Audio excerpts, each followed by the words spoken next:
Ladies and gentlemen, welcome back to Ball Watching Lake Edition. We are on a little bit of a retreat here. Could not join everyone for what became a very fortunate and fun game last night. It looked loud there too. We were watching it. Just the decibels looked like they were up as they should have been. What a win! 2-0. Great result for the team. I was a little worried first, Jake, about what kind of atmosphere we'd have just with Colorado being the absolute worst in the MLS. But then I realized it's 4th of July weekend. Yes, it's hot, and the fans are going to show out in St. Louis all the time. It was electric watching it up here. It was. We had some signals cut in and out here too, but I mean the moments were there so early on. I mean to come out, not only punch in the mouth, but then punch in the other side of the mouth and basically just rule this game over within the first 10, 11 minutes was a hell of a start for this type of team, especially after and considering that 1-1 draw we had back in Colorado in April. It still makes me cringe a little bit, but I think we've righted it. This was a revenge game, and I think we showed that early on. There was not, we'll talk about all the details later. There was not a whole lot in the second half, but, I mean, we hit them right in the mouth early on. They almost hit us in the mouth to start as well. They did. I was a little nervy. Before we get too far into it, we do want to stick with tradition, and tradition always has us do some one-word summaries. That is true, but before we get into tradition, since we're at the lake, Jake, here you go. Oh my God! I'll let you do that while I'll do my one word while right. you take it.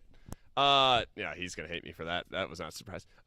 So one word summaries. I went back and forth on this a couple times because it was an exciting game to start. I'm gonna go ahead and say it for anybody listening on the podcast. I asked Jake, but he's taking it like a champ. He's got dad strength now. I'm going to go with one-word summary and just keep it simple. It was electric, and you already mentioned it with the fans as well. Starting off that hot, much needed for these guys. The fans kept us in it throughout the entirety of the game, and it was electric up here. I'm having a great weekend. Very easy word for me. What's yours? Don't burp. I'm good. I'm still coming back for that one for a second there, but my word for the night was Aziel.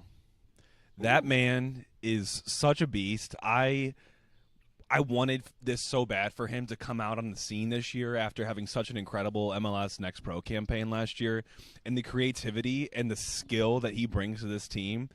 I don't think we have as many technically gifted guys that aren't Leuven. And so I think an Aziel Jackson that comes in that has this technical ability, he's getting there with the strength, I think, with this league because it is really physical. But you see his quality on display night in, night out right now. And last night was just another etch in his campaign. Just beautiful performance. He is so shifty. I really want that to be Celio because I love Celio, but I feel like Aziel is maybe becoming a guy that we're going to be starting consistently. I think the creativity that he brings to the field offensively and gets back defensively, I love it. Even though Aziel's not a word, great one-word summary. I'm not throwing in the towel yet, but Aziel is playing right now how I thought Ostrak was supposed to be for us this season, where our playmaker, our creator in the middle of the field, kind of similar profile in terms of size and stature, and they're both very technically gifted. You can see that, but you don't see it consistently enough from Ostrak, and he wasn't able to play last night due to yellow card accumulation. But I feel like Aziel doing this at what age is he? Is he 22? He's really, really young still. I'd have to look back at his age. But Aziel is a guy that you're going to see for the future. For us to get him from Minnesota, and without him even being blooded by the first team there, I mean, they could kill for a creator like this. They have a guy in Reynoso who's equally as good, and he's older and much more experienced. But not only is he doing it now, but he's going to get better and better and better. So it was Aziel for me because he's a guy that's built for the future, and he's already contributing in the present. We can talk about Aziel a ton in these highlights, but I'm also going to add this comment in here from Michael. Alm's goal was the best of the night. At first, I thought he was messing with us. Alm did score last night. If you guys haven't seen it, his son's playing around in the field afterwards and then hits the goal, and the crowd just goes absolutely bonkers. I think City might have tweeted at MLS and said, goal of the year right here.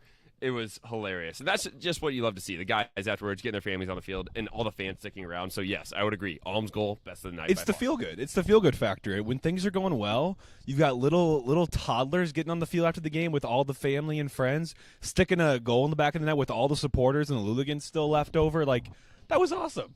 It makes your heart happy to watch those moments. And you're right. It is feel good because that would not happen if we lost. No. We're tied. You got to have those with those wins, and it's good. Those guys are growing up. That's a hell of a memory for the Alm family. So I agree. Very good to see. Let's talk about highlights, Jake. You want to get straight into it? We don't need to get too far into them before we hit our first goal with being in the 4th minute on a corner.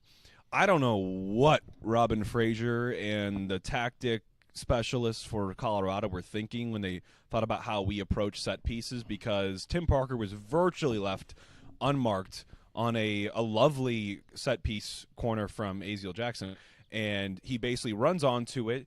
And when you're taught to do corners, and you could probably speak to this a little bit more too, when you're taught to do corners, when you're heading the ball, it's just head the ball down and hard.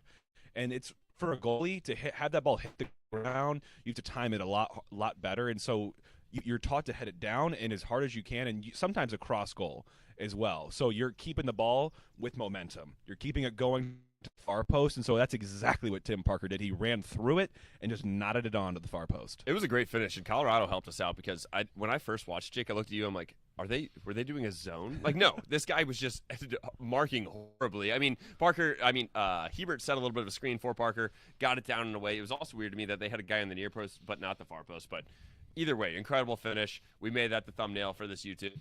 Parker with the celebration, just absolutely amped after getting the first ever city goal down in Nashville. Austin. It's been a long year. But no, I'm just happy to see him get back on the scoreboard.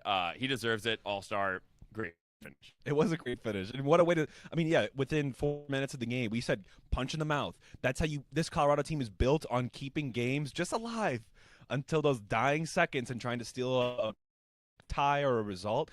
And by punching them that early, this was always going to be a win for us if that was going to happen. And we had a quick follow-up with a goal right after, which we'll touch on. But before we get there, the 6th minute, last night, I was like, that was incredible. The touch by Sam, it was out of the air. Sam Adeniran, and he did his own touch on a through and put himself through.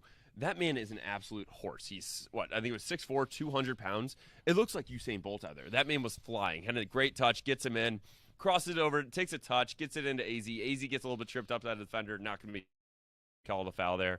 And then Nico, it gets to Nico, tries to do a little nice finish there. Great kick save by the goalie. Probably could have just dinked it over him, but that's a lot there. I'm not blaming Nico for that one. It's not an easy chance, but it's a big chance that was missed. And Adeniran creates that out of thin air. I mean, he's well onto our side of the half when this whole sequence begins, and the one touch, like you mentioned, it's all free flowing form, and if he gets by you, you're not catching him. He has such good downhill speed. I feel like we're talking football here, but he's kind of built like a running back or a wide receiver. He has such good breakaway speed where like I said, if he slips in behind you, good luck. You're not catching this guy. Dude, when he took that touch, the defender even tried to body him and push him wide, and he just slipped right by him. There's no chance you can body Sam Adeniran. It's like trying to body Tim Parker. No, you can't do that. And so that's what happens in our second goal, which happens in the 11th minute here, where Kyle Hebert steps up to press, keep the ball into the opposition's third, and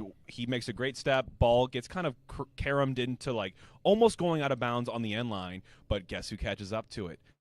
Big Sam Adeniran. And he makes a great first touch around the midfielder, I think, who's tracking him, and there's a little bit of a lapse. Are you getting him? Am I getting him? Dude, that guy blamed it. He's looking at a center back, throwing his arm in. I'm like, no, dude, you just got dunced, and now you're blaming it on another guy. It's that was all his fault. But the touch by Sam, the tiptoe, he was 5 yards out of bounds too.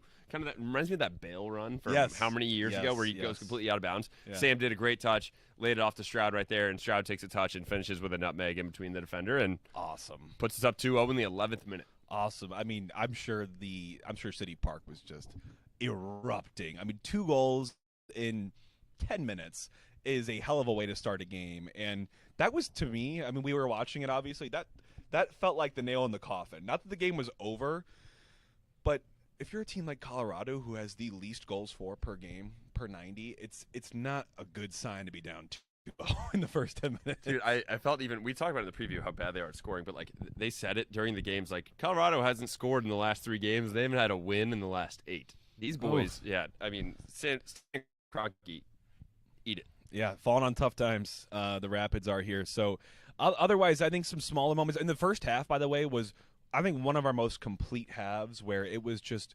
offensively. We were watching the recap too this morning from the game last night. It's just highlight after highlight after highlight of offensive prowess of the teams. What a great performance. Should have had more than 2. absolutely in the first half, and I wish we would have, and we'll get to that in some of the lowlights here. But otherwise, some quick highlights from the first half as well. I thought Akil Watts had a great first half at right back. I think we're going to start to see a lot more of him mixed in with Jake Nerwinski on the right back, because I think he just offers a lot more up and down versus just defensive prowess. So I'm really happy with his performance. He had a couple. I mean, he has a couple shots in his locker as well. So he was letting loose. We saw Stroud letting loose. I think Stroud's flourishing a lot in this new formation as well, playing a little more centrally where he can get involved. And this man's really creative as well. We have some creators out there. Dude, when he gets the ball at his feet, he can be just as shifty as AZ and getting around guys. And I like when Stroud rips a shot as well, because not a big guy, but he can place the ball very well with it through his laces. He can send a curler in as well. So I'd love to see it from him. And like you said already with Watts, Akil Watts getting up and back, he had another cross into AZ with a chance there. I love his offensive side of things for us to be able to get up and back. You don't see that as much out of Nerwinski. No. And I don't see much of a drop-off defensively when you talk about Akil Watts versus Nerwinski. It's not like we're just putting in basically a midfielder wing back. Like, no, this guy is just as stout defensively as he is going forward. We saw Indy do some creating last night, too. He had a good shot that was followed up on by Joe Akini to finish this one, unfortunately. Jackson had a really dangerous cross where it was kind of like more in front of the goal versus more on the side, and I think Joe Akini just could have gotten a glancing header on it that would have any contact could have put this in the back of the net. There was a couple of those moments last night. Blum letting loose from distance as well. We talked about, we know how he has a boot. He could probably put in some more goals into this campaign. So, I mean, there was a bunch of highlights, but then you kind of hit the second half, and I'd say from like 60 to 90, it's kind of just us managing the game, making sure nothing really happens, because they didn't generate much at all. Which, even though we that is a highlight for us, to be honest. Like, we don't need to be like getting a ton of shots on net. I know we made a couple substitutions. Miggy comes on, and we made it a little bit more defensive as opposed to when we were San Jose and we went on the offensive lead. I appreciated Carnell putting a little bit more of a defensive side on things, and getting some of the guys, like, Blum came off, so giving him a little bit more rest. But Jake, I think one of the biggest highlights that I have for us: no yellow cards. Yeah, that's a good call out. How? Good call out. We have had, I think, every game in the last 6 games, we've had 3. And I know we were missing Ostrak last night with the yellow card suspension. So getting into this game, getting a win, and getting out with no yellows is huge for this team. It is. Is that the first game? We have to go back and look at that. Is that the first game this season where we have not gotten the yellow card? And I think that's a momentous achievement if we did, because this is a game we didn't need it. We were always up in this game for, 80 minutes of it. So I'm glad we came out of that with unscathed with the fouls and the yellow cards. So that's good. It also shows you that we're learning a little bit from our experiences in these games, where you're not taking needless fouls anymore, where if we were to have gotten a yellow card last night to stop a counterattack from Colorado after we're already up 2-0, that's unwarranted for me. You don't need to do that. So I'm hoping that this was intentional and the team is actually growing versus just like, we just getting yellows last night. No, and it shows in the stats as well. We didn't even need to take yellows to like stop counters. Yep. They didn't have counters. Our XG was 2.75 versus their 0.66, which tells the whole story of the game. Also, what we already talked about, I'd love to see 39% possession for us last night. I told you, I think the lower the possession, the better we play. So I'd love to see that again last night. And the one, not shocking to me, but 20 shots that we had versus their 9 was a massive difference for us. Yeah. And of their 9 shots, none of them were designated big chances. So limited them to pretty small opportunities last night, whereas we generated 4, and we actually missed 3 of those. And I'll get into that in a second here. But otherwise, stats-wise, it was a great game, both in open play and in set pieces. We got our corner goal and we got our open play goal. So we're dangerous from both ends. We kind of dominated from all ends of the match. So, possession aside, which we don't care about, you're not going to win any games if you possess the ball more. We can let them do that. We did. They made nothing of it. So, all in all, I think you take this, and this is you walking into this game, have the right game plan, the right personnel there, and you executed to that plan, and that's it. It's just business. This game was just business. And I would say one other stat that really shocked me here was that we only committed 7 total fouls. Half the time we get half that number in yellow cards, much less fouls. So it was a really clean game from the fellas. Sad that we missed in person, but watching it on TV was just as good up here. Yeah. No, I'm very, very happy with the performance. But let's go into a little bit of the lowlights. There's not many here to talk about. I think my biggest one that I want to get to, and I'm skipping down our list, Justin, but Go for it. those 3 big chances missed. In big games, that's not going to be acceptable. If we're going to play an LAFC, a Seattle, any of the top-level Eastern Conference teams and want to make our way through the League's Cup, whatever that is, you cannot miss 3 big chances. And guess who missed all 3 big chances? Nico.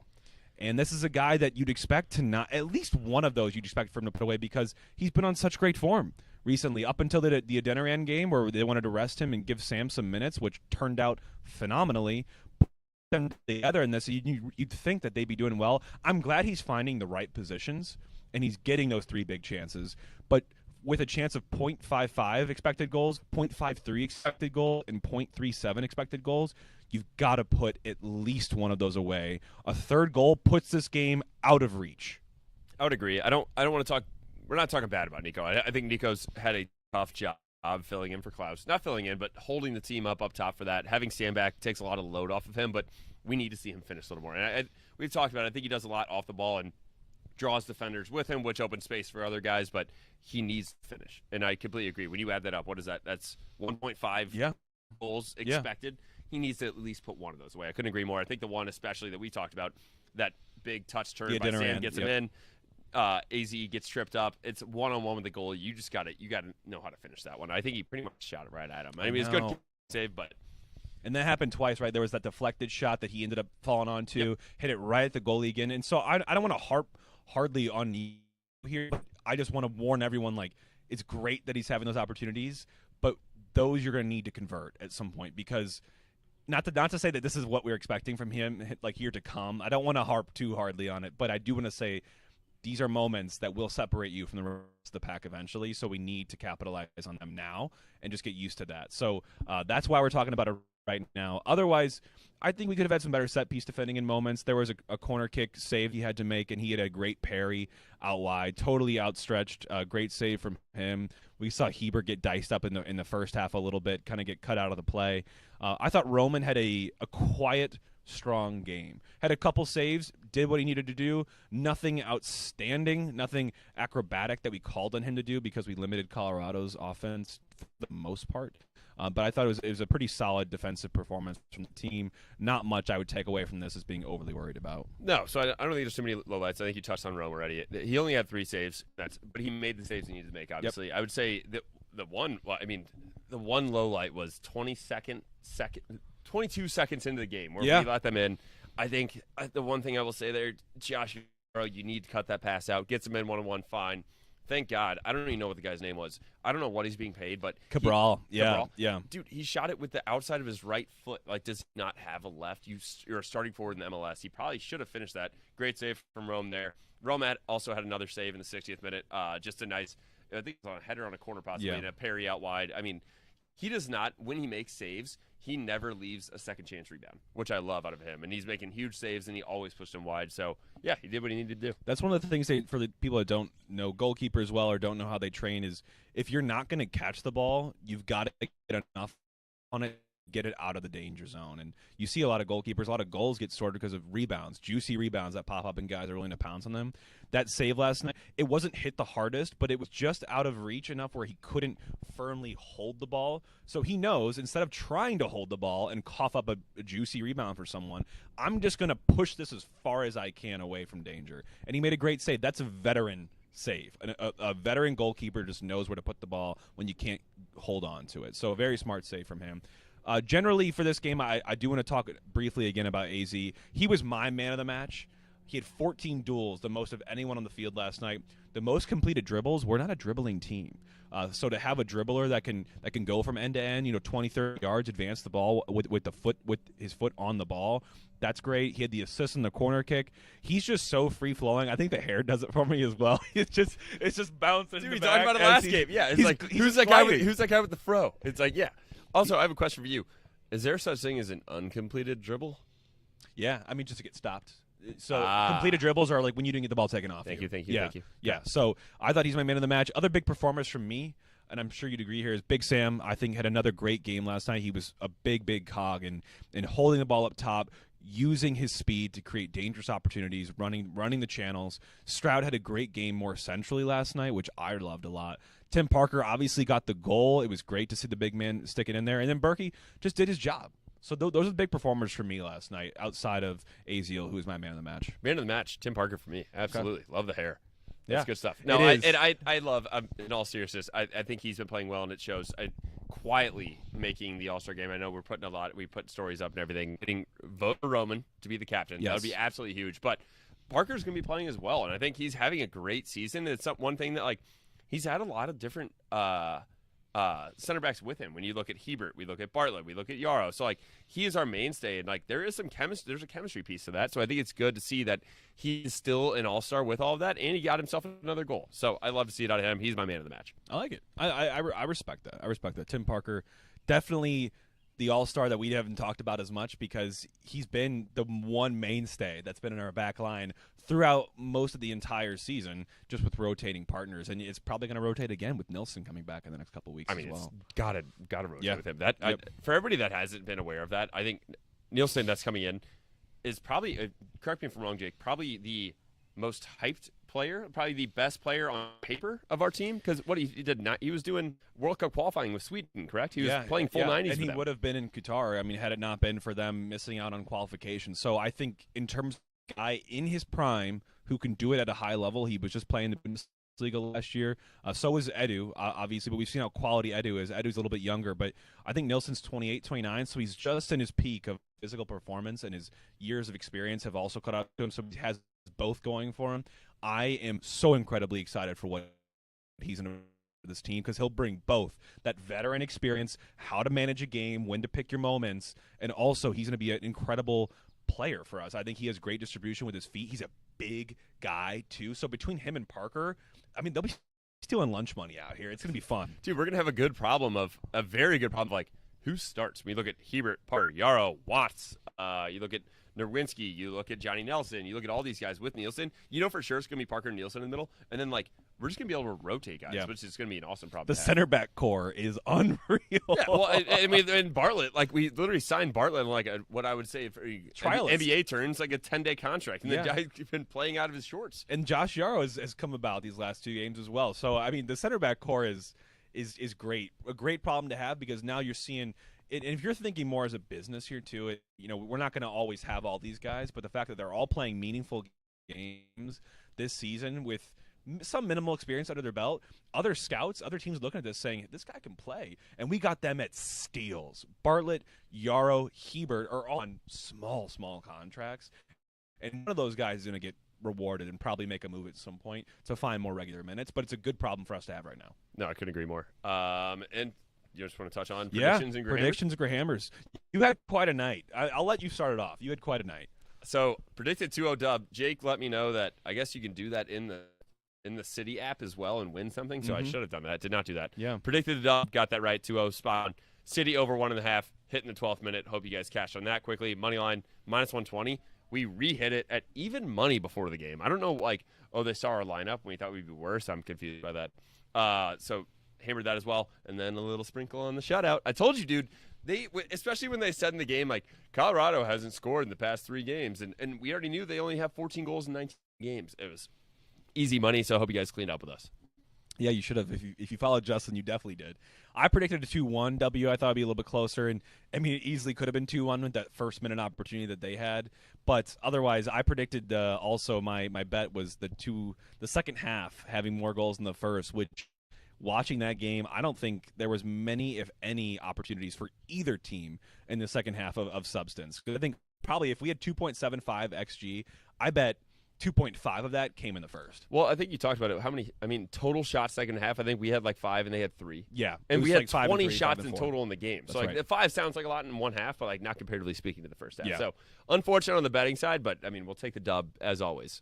Yeah, absolutely. So where do we go from here, Justin? We are in Wisconsin, so we're a little bit off the beaten path for going to Disney World. But if you had to pick a location for where this team is headed doing business against Colorado, where would you put us here? I'm going to completely switch it up. So I know last time we were in Atlanta hanging out with Mike Ritter. Shout out Bleacher Report. Now we have enough time. I feel pretty comfortable. We're flying to Wisconsin. We're here. Everybody coming here with us. This lake, Oconomowoc, thank you for the Henrys for bringing us out. incredible spot. I mean, this weather's gonna be incredible. We'll be up here for the next couple days. If you haven't been up here, get up here to one of these lakes. But Yeah.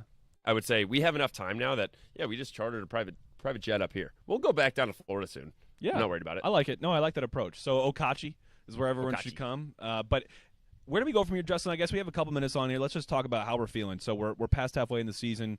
We've now, I feel like, done the business against a team that we should absolutely do the business against. And I feel like we have a tendency sometimes to kind of play up and play down to some of our opponents. And I feel like last night is a game, like I said business multiple times for a reason. This is a game that they know they should win. They go out and they win very comfortably. And yeah, it could have been 3-4. It would have been nice to have, but 2-0 is just fine. And we have a positive goal differential. I think we're still top of the Western Conference. So things are looking up for this team. So I'm really excited about what this team's capable of doing. We're going to play Toronto next, right? And Toronto has not been impressive, just parted with Coach Bradley. So they're in a little bit of flux right now. So I think it's another opportunity to grab points before we play LAFC before Leagues Cup. Yeah, and we don't even – when you say grab points, it's like, oh, we need it. It's like, I think this team, dude, regardless, I know we're missing Klaas. I know we're going to be missing Leuven. They're not going to be back for the LAFC game, but this team, there's no one that I feel like we can't beat. And LAFC is just one of those teams, like, you get a little scared, like, oh, it's an LA team, and they have all this money. They had Bale and all that. I'm not that concerned. Not looking too far past it. Let's get to Toronto. Let's get up there, take 3 points, come back home, be top of the table, and let's keep running. Keep it running. I agree, man. I think good vibes, momentum with this team, got to keep it going. So I'm really optimistic where we're headed. We've amassed so many points through such a small sample in this season.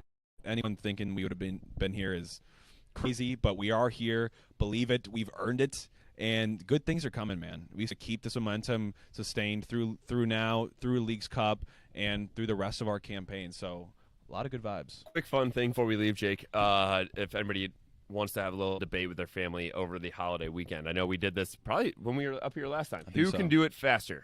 Running 100 meters, eating a hot dog, and then running 100 meters, Joey Chestnut or Usain Bolt? I think we both agreed Joey last time. I think we both agreed Joey last time because the eating is an art form. Running 100 meters, there are athletes that can do it so much quicker than the average person, but eating a hot dog is an art form for some people. There needs to be a new word for what it does to a hot dog. It's not even eating it. It's demolish. Yeah, it's just like just inhale. Abuse. But otherwise, yeah, we'll be putting some bets up for that. You can bet like Joey's over-under in hot dogs as well, which I'll definitely be hammering on Tuesday. We forget, too, actually, the U.S. plays tonight as well. So for anyone tuning in, it's Sunday right now, and the U.S. plays their final group stage game against Trinidad and Tobago, who you forget were the team that knocked us out of qualifying for the 2018 World Cup. They are not the same as they used to be, and we are in a position to hopefully win first with a decent goal differential stemming from Wednesday's obliteration of St. Kitts and Nevis. So hoping that they can bring a dub tonight. Justin's kind of pulling up the line right now to see if we have anything. What are we looking like? Absolutely. So U.S. money line minus 750. Not touching that 10-foot pole. But us minus 2.5 is minus 105. This is kind of, these odds are kind of dropping. I'm a little surprised by this. So just to give you guys a quick refresher, so we tied Jamaica with 1, so we got 1 point there. Then we took care of St. Kitts and St. Louis was 6? 6-0. So plus 6 goal differential. Jamaica beat Trinidad and Tobago 3-1, so they're plus 2 goal differential. So we need to win this game, obviously, but I'm not worried about the goal differential. I think I might take this minus 2.5 now that it's almost even money. You can look at goal score props. Most of these games, we have 3 guys that are minus money to score a goal. Probably staying away from that as well. I think I'm going to take us minus 2.5. I think that's fair, too, because Trinidad's out. I guess they're not mathematically eliminated, but they're all intents and purposes. Yeah. Yes. They have to beat us. We have to win as well to give ourselves a chance at first in this group, which we want. And we're not going to be able to rotate much because of that reason. And we put 6 past St. Kitts. Jamaica's playing St. Kitts tonight as well. So we know they're going to put up a number. So we're going to have to do the same thing as well. So I'm expecting goals tonight and putting us in the best position to take on the Group D second-place team, which is hopefully not going to be Canada. That's what I'm it just could very well be, depending on the results. We have not been tracking very closely since we've been here. But that's what we have. Watch the U.S. tonight if you're tuning in right now. If you're not, check on the results. I'm expecting a dub from the boys tonight and taking us into the knockout rounds, which we deserve to be in as of right now with just handling our business so far in Group A. So thank you all for tuning in today. Go City. The boys are on fire. We are back at home. We've set our home front again. City Park is again a fortress, and Colorado has been sent packing. So we're excited to see that, and we are excited to see a lot more of what's to come from this team. So thank you all for tuning in today. Everyone enjoy your July 4th, hopefully long weekend and long week. I know that we both will. So without a doubt, ball watching, signing off. Quick note, real quick, Jake, before you get out of here. Canada tied last night. They're going to get second. Oh, that's not good so one. we're probably playing Canada, but sorry, get us out of here. Enjoy the July weekend. Love you guys. See you, everyone.